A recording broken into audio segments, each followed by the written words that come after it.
कीर्ति शर्मा। राधे राधे महाराज जी, आपके चरणों में कोटि कोटि प्रणाम। महाराज जी, जब भी हमारे कोई काम नहीं बन पाते तो हमें लगता है कि हम पे भगवत कृपा नहीं हो रही है। महाराज जी कृपा करके मार्ग प्रदर्शित करें। महाराज जी, भगवत कृपा से काम थोड़ी बनाए जाते हैं, भगवत कृपा से काम मिटाए जाते हैं, कामना रहित हुआ जाता है। यही तो धोखेबाजी चल रही है। अभी एक किसी ने प्रश्न किया था कि हमारे साथ कोई धोखा कर रहा है, तो हमने उनसे ये प्रार्थना की कि तुम्हारे साथ धोखा बाहर से नहीं हो रहा, अंदर से हो रहा है। तुम्हारी बुद्धि तुम्हें धोखा दे रही, तुम्हारा मन तुम्हें धोखा दे रहा, तुम्हारा तन तुम्हें धोखा दे रहा, तुम्हारी इंद्रियां तुम्हें, इन धोखेबाजों को देख पा रहे हो? कामनाओं की कभी पूर्ति हुई है क्या? और कामनाएं शुभ अशुभ कर्मों के अनुसार। अगर आपने कामना की मुझे इतना अर्थ मिले, आपका पुण्य नहीं तो नहीं मिलेगा आपको। आपने सोचा कि ये नष्ट हो जाए, आपका इतना प्रताप तेज नहीं नष्ट होगा। ये कर्म भूमि है। एक बल है, भगवान का आश्रय लेकर अच्छे आचरण करते हुए नाम जप करो।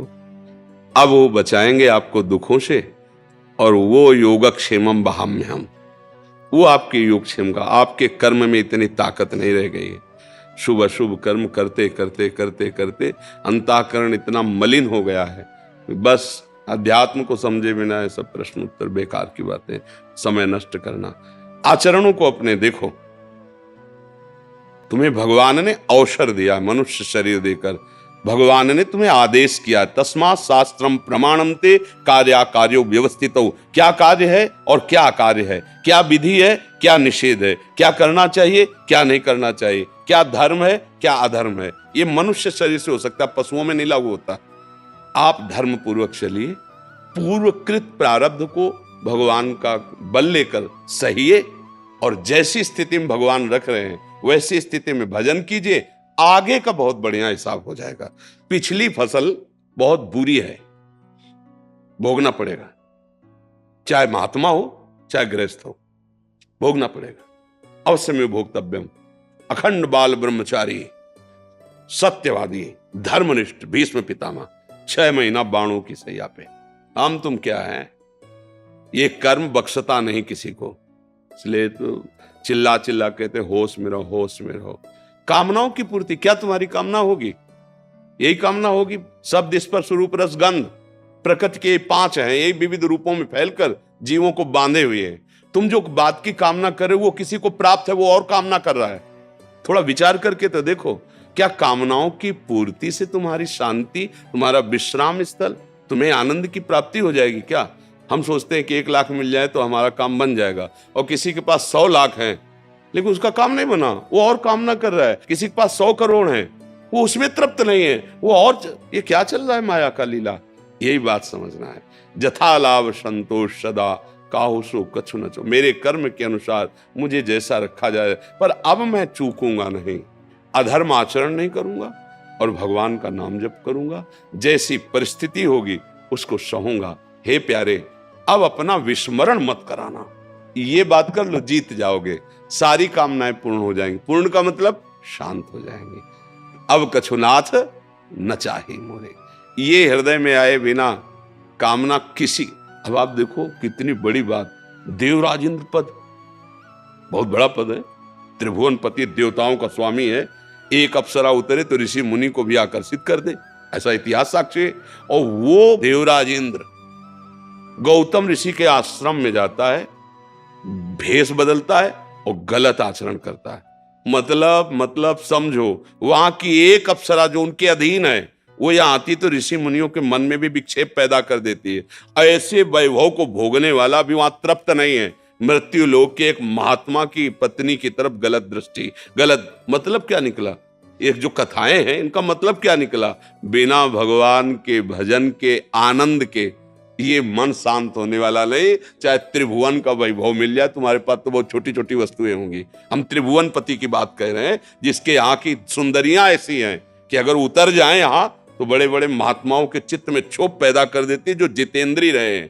तो भाई एक बात समझ में आई है, सुखी मीन जिम नीर अगाधा, तिम हर शरण न एको बाधा। भगवान का आश्रय लेकर जैसी परिस्थिति हो, राधा राधा राधा राधा, अब आगे मंगल हो जाएगा।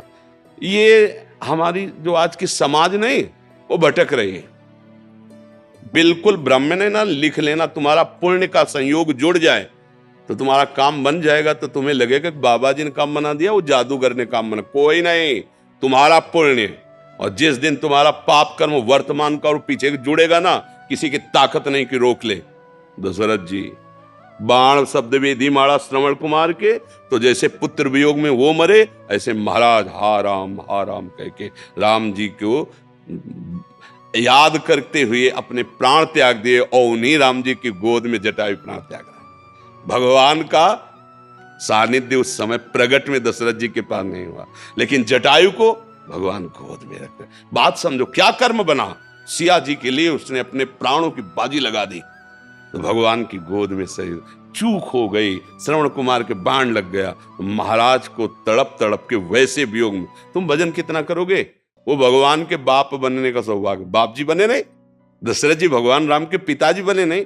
हमारी बात को समझ लो, अगर आप बुरे कर्म करोगे, कोई नहीं देख रहा, आप देख रहे हो, आपका मन देख रहा है, वही आपको दंड देगा। मन आपको दंड देगा, हर समय जलाता रहता है। जैसे गलती हो गई ना, हर समय जलता रहता है, फिर वही गलती करवाता है, फिर जलता रहता है। फिर जब बार बार ऐसा होता है तब वो सलाह देने लगता है, इससे अच्छा मर जाओ। देखो कहां पहुंचा दिया, महान पाप आत्महत्या करने के लिए प्रेरित कर दिया। हमारी बात को समझ जाओ, इस दुष्ट धोखेबाज मन पर नजर रखो, और नजर रखने की ताकत सत्संग और भजन से मिलती है। साधन को हरि भजन है कै सत्संग साय, तब आप मन पे नजर, और मन पे नजर रख ली, उसको संभाल लिया, तो त्रिभुवन पर विजय प्राप्त कर ली। त्रिभुवन पर जिसने मन को चेला बना लिया वही सच्चा गुरु। जो वीर अपने मन को परास्त कर दिया वही महाबली। नहीं तो कुछ चले प्रवचन करो, वो वहीं गिराएगा। तुम चाहे जितने ऊंचे पद पे बैठो, वहीं गिराएगा जहां उसको गिराना है। मन की तरफ तो देखा ले जा रहा है, दूसरों की तरफ देखा जा रहा है। यही माया है। अपने मन को देखो कहां चल रहा है। कामनाओं से पूर्ति नहीं होती, शांति नहीं होती, कामनाओं के त्याग से शांति होती है। गोस्वामी जी सरल भाषा में लिख रहे हैं, बिन संतोष ना काम न साही, अछत काम सुख सपने हूं नाही। खुली बात कह ले, जब तक कामनाएं स्वप्न में सुखी नहीं हो सकते, संतोष धारण करो। कामना संतोष कैसे, जैसे भगवान की इच्छा, और नाम जप करो, उसी से मंगल हो जाएगा जी।